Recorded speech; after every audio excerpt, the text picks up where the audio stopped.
The World Uighur Congress, an agency of imperialism. There is a historical irony and deep political significance in the fact that both Uighur Islamists and their leading figures in the World Uighur Congress were originally sponsored and promoted by the Chinese Stalinist leadership. In the 1970s and 80s, China was engaged in a strategic alliance with U.S. imperialism against the Soviet Union, a policy initiated by Mao Zedong. In the context of that reactionary alliance, the Beijing regime trained and dispatched religious-minded young Uyghur men, who were Sunni Muslims, to join the CIA-backed Mujahideen cutthroats fighting Soviet troops in Afghanistan.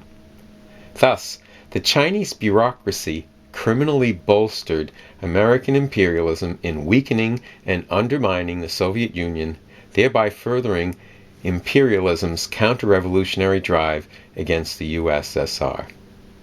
We Trotskyists hailed the Red Army's intervention into Afghanistan not only as an elementary expression of our unconditional military defense of the Soviet degenerated workers' state, but also as the only means for social progress to be realized in benighted Afghanistan, not the least for its horribly oppressed women. Following the fall of the Soviet Union in 1991-92, the main body of militant Islamists, represented by Osama bin Laden's Al-Qaeda, turned against their former U.S. masters. Similarly, Uyghur jihadists who had fought in Afghanistan redirected their fire at the Chinese Communist government following the 11 September 2001 attacks on the World Trade Center and the Pentagon.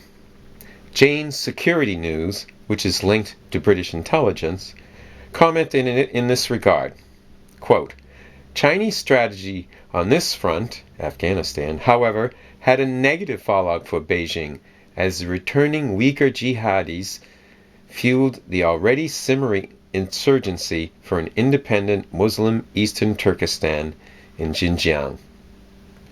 Most of the Uyghur jihadists did not, in fact, return to China. However, the exiled Islamists may well have ties to small, shadowy Uyghur terrorist groups like the Eastern Turkestan Islamic movement operating in Xinjiang. Indeed, the counter-revolutionary destruction of the USSR has led to a resurgence of Islamic fundamentalism throughout Central Asia. For its part, the Chinese Stalinist government has signed on the global war on terror again, emboldening the imperialists in Washington, who are now seizing on communal riots in Xinjiang to promote their counter-revolutionary aims against China. Far more important than the Uyghur Islamist terrorist groups is the World Uighur Congress, because of the support it receives from U.S. and also German imperialists. The WUC receives funding from the National Endowment for Democracy in Washington, a notorious CIA conduit. The organization's leading light is one Ribia Kadir, who dubs herself the Mother of the Uyghur Nation. Kadir began her career in China as a successful and wealthy capitalist, becoming a member of the National People's Congress, the rubber-stamp parliament body of the CCP regime. However, in 1997, this poster girl for China's new capitalist class fell from political grace after her husband, who had fled to the U.S., made offensive broadcasts over official government Voice of America radio station. 2 years later, she was arrested and charged with, quote, providing secret information to foreigners, as she prepared to meet a delegation of U.S. congressional staff. She was imprisoned in 2005. After her release, she moved to Washington, D.C., operating in the bastion of world imperialism. On more than one occasion, Kadir was granted an audience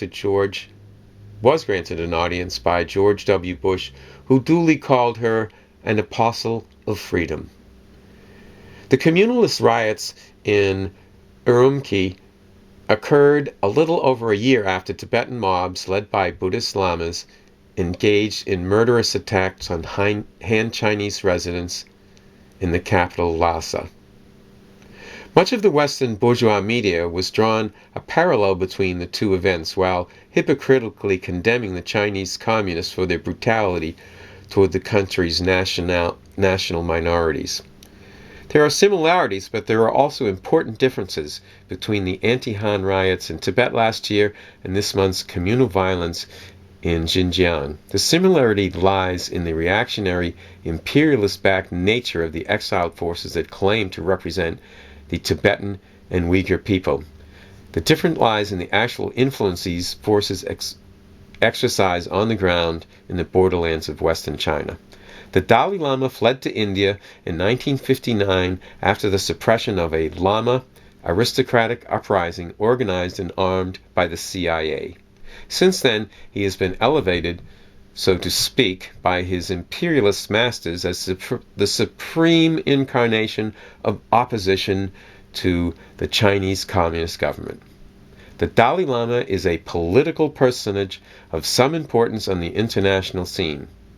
The WUC's Rabiya Qadir has made every effort to identify herself and her cause with Tibet's living God, who contributed a brief introduction to her autobiography. Nonetheless, prior to last month's communal violence in Xinjiang, few people paid attention to Qadir and her cohorts except for their CIA handlers. In Tibet, the effect of the CCP regime's policies has also been to reconstitute a numerically large and relatively wealthy Buddhist priest caste. The lamas are in the forefront of both internal reaction and imperialist provocations such as last year's riots.